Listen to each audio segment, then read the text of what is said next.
Hi, welcome to IPIR updates, and hi to all Iligan Institute students.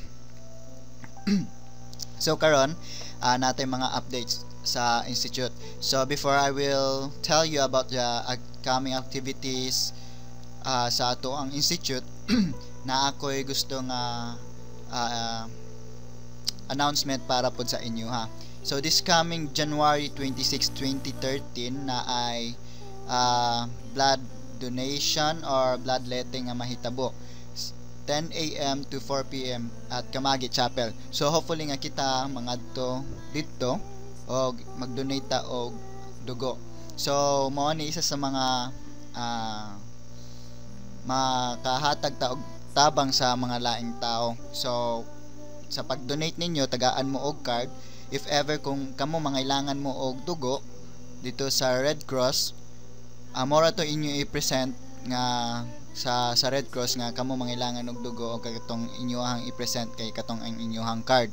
So hopefully nga mga piltan an kani nga activity kay just in case nga naay mga tawo nga nangailangan og dugo, anytime pwede nato to ma-offer tong card sa ilaha, and yes, it will be a big help para sa ato ang mga brothers and sisters diri sa The Church of Jesus Christ of Latter-day Saints. So hopefully nga kita mga pilta ani.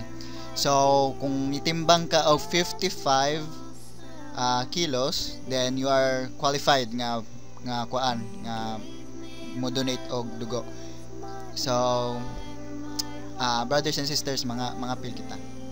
Sige, so karon for the institute updates, this coming February 1, 2013, we will be having a welcome home activity for Sister La Canaria. So Sister La Canaria just arrived yesterday, and makita ninyo nga naapagyud sayaha ang super kakusogod nga countenance nga gikan sa mission. Very inspiring kung makita gyud ninyo siya. So hopefully kung kinsa tong wala pa nakakita sa iyaha or nakaila sa iyaha, so mga pilt kita.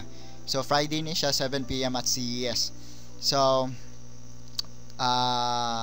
katong gusto nga mo adto og mission, then this will be a great opportunity for you to ask sa ato ang newly returned missionary kung unsa iyahang mga experiences dito, kung unsa ang mga iyahang unforgettable experience and iyahang mga iyahang testimonies about sa mission niya.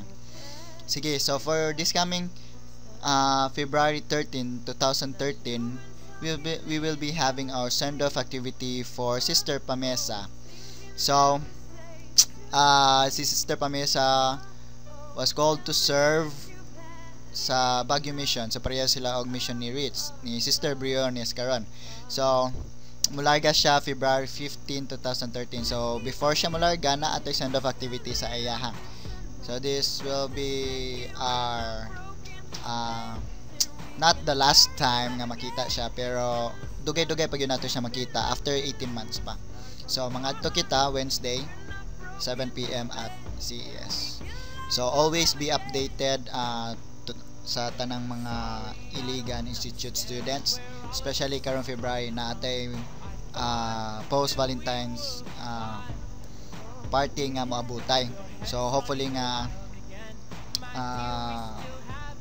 i-update mo namo kung unsa ang schedule and kung asa ta dapita. So hopefully nga permanente mo ga-update. Sige.